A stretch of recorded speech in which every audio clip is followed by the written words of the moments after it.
Alhamdulillah, kalau begitu langsung kita mulai saja informasi di segmen 2 kali ini. Pemirsa, sebanyak 155 calon jemaah haji Kota Yogyakarta siap diberangkatkan ke Tanah Suci. Pemerintah Kota Yogyakarta menyatakan total jemaah yang diberangkatkan ini merupakan jumlah separuh dari kuota tahunan yang biasanya mencapai 317 jemaah. Hal tersebut dikarenakan masih terbatasnya kuota haji di masa pandemi.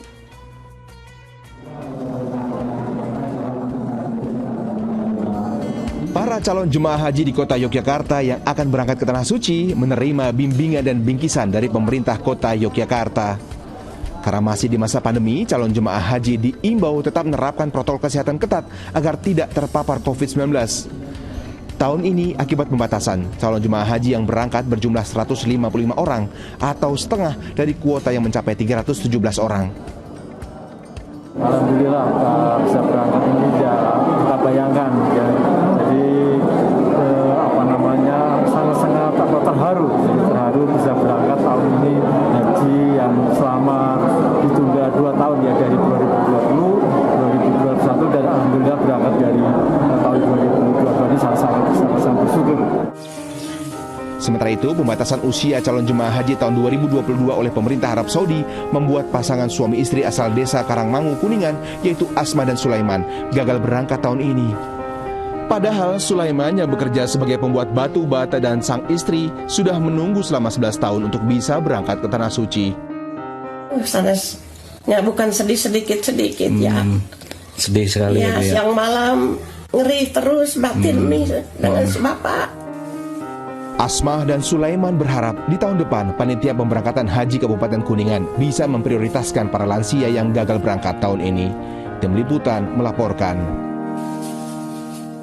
Masya Allah, akhirnya penantian sekian lama para calon jemaah haji sebentar lagi bisa berangkat ke Tanah Suci. Dan untuk sebagian calon jemaah yang belum bisa berangkat tahun ini, insya Allah yakin dan ikhtiar semoga ada kebijakan baru dan rezeki bisa naik haji tahun depan. Insya Allah, amin. Ustaz Erik, bisa beri tanggapannya Ustaz terkait kabar gembira tapi juga sekaligus sedih dari calon jemaah haji di Jogja yang sebentar lagi menginjakkan kaki di Tanah Suci, namun ada juga yang gagal berangkat. Silahkan Ustaz. Ya tentu ya, kita cukup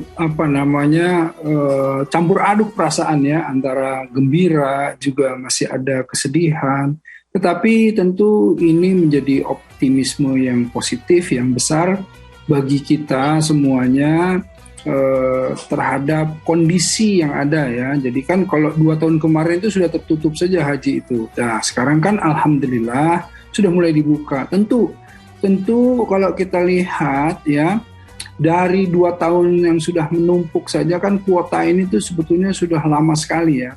Kita itu sampai belasan tahun, apalagi tertunda karena pandemi. Jadi sudah tidak ada keberangkatan sama sekali. Jadi tentu ini akan menambah kuota tunggunya begitu ya. Nah karenanya kalau kita lihat bagi yang kemudian sudah mendapatkan kursinya ya, dan insya Allah akan berangkat, alhamdulillah ya, patut kita syukuri dan bentuk syukurnya dengan persiapan yang matang ya, baik mengenai masalah ilmunya, fisiknya, semuanya harus dipersiapkan ya, manasiknya dan lain-lain agar supaya nanti bisa optimal berhaji di sana ya. Dan untuk yang belum berangkat ya atau yang batal berangkat, kalau saya bilang bukan batal tetapi ini intinya dipending ya, diundur saja karena memang permasalahan kuotanya kan masih terbatas. Ini masih sangat dibatasi ya, di Saudinya pun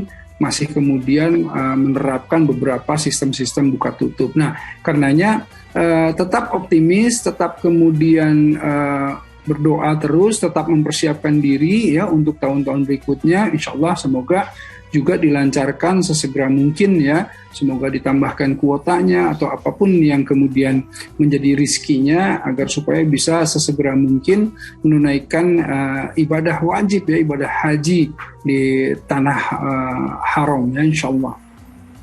Ustaz, selain berikhtiar dan juga tawakal agar bisa beribadah di rumah Allah Subhanahu wa taala, ternyata ada ayat dalam Al-Quran, yakni surat Al-Baqarah ayat 127 dan juga 128 ya Ustaz, agar dimudahkan begitu bisa menunaikan haji. Nah, boleh nggak Ustaz dibacakan sepenggal ayat tersebut dan sebenarnya apa sih makna dari ayat itu Ustaz?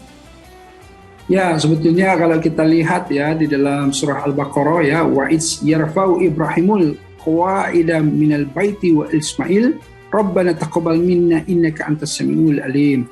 Rabbana waj'alna muslimaini laka min zuriyatina umatam muslimatan laka wa arina manasikana wa tub alaina innaka antat tawwabur rahim. Artinya, dan ingatlah ketika Ibrahim meninggikan ya dasar-dasar Baitullah ya atau Ka'bah bersama Ismail anaknya, putranya, dan berdoa. Nah, jadi ketika pada saat ini diangkat di dalam Al-Quran ya peristiwa di mana Nabi Ibrahim ketika diperintahkan untuk menegakkan kembali bangunan Ka'bah, dan Nabi Ibrahim mengajak anaknya, putranya Nabi Ismail untuk menegakkan itu.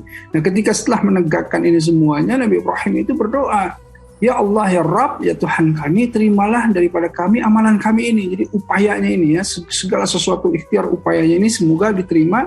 Sesungguhnya Engkaulah yang maha mendengar lagi maha mengetahui.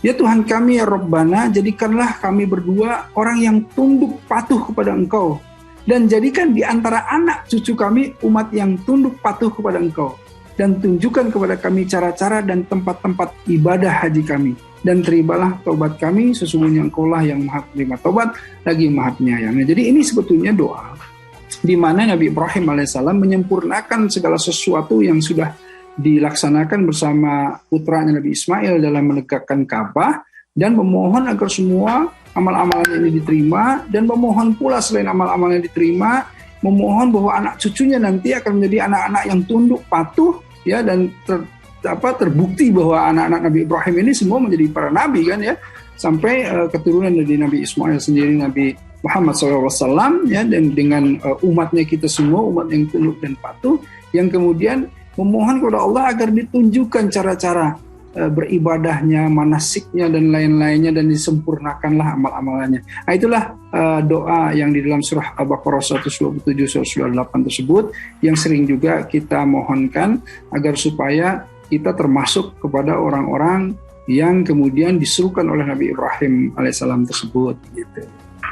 Nah Ustaz, ada satu pertanyaan lagi terkait ini Ustaz. Di saat kita sudah berniat begitu untuk berangkat haji, apalagi di Indonesia seperti yang Ustaz bilang tadi, ini kan waktu tunggunya, antriannya begitu lama, bisa belasan tahun begitu ya Ustaz. Namun ternyata misalnya qadarullah, ternyata Allah memanggil sebelum bisa menunaikan ibadah haji, padahal sudah berikhtiar dan juga sudah tinggal menunggu begitu ibaratnya untuk mendapat giliran haji. Ini seperti apa Ustaz pahala yang diganjarkan kepada orang tersebut? Nah, di sini kita harus memahami ya bahwa segala sesuatu itu kan otoritas Allah ya, Allah lah yang menentukan segala sesuatunya juga. Karenanya kita itu faida farakta fangsab wa ila rabbika farghab. Jadi kita bersungguh-sungguh saja. Artinya apa? Artinya kita berniat haji itu tampakkan dengan azam ya, dengan kemudian ikhtiar, dengan membuka rekening haji, dengan menabung, apalagi sudah mempunyai kuota dan siap berangkat begitu ya. Pokoknya niatkan bahwa kita itu rencanakan, bahkan kemudian sudah matang ya, bahwa kita itu memang hidup itu untuk menunaikan rukun Islam yang wajib. Salah satunya adalah haji ya, rukun yang paling puncak di dalam rukun Islam. Nah, kemudian faida azamta fatawakal Allah. Setelah kita berazam tadi, berikhtiar maksimal, optimal, tawakal kepada Allah. Karena Allah lah nanti yang menentukan ya. Nah, intinya adalah ketika tiba-tiba ya salam ya, kalau kita nggak paham bahwa tiba-tiba besok meninggal atau kemudian tidak sempat dan lain-lain, itu kan niatnya sudah masuk ke sana. Bahkan di dalam beberapa hadis ya, itu dinyatakan bahwa ada sebuah kisah yang orang tidak jadi berangkat karena hartanya yang biaya untuk hajinya itu diberikan kepada orang yang lainnya yang membutuhkan, tetangganya ya, dan dia itu ikhlas karenanya, dia menabung lagi untuk berangkat di lain waktu, dialah yang kemudian hajinya mabrur, diterima oleh Allah padahal tidak berangkat. Nah ini kan sebuah ilustrasi di mana Allah itu maha mengatur segalanya, dan yang penting kita berusaha keras, ya, kita betul-betul ikhtiar optimal dan serahkan segala sesuatunya kepada Allah. Baik Ustaz.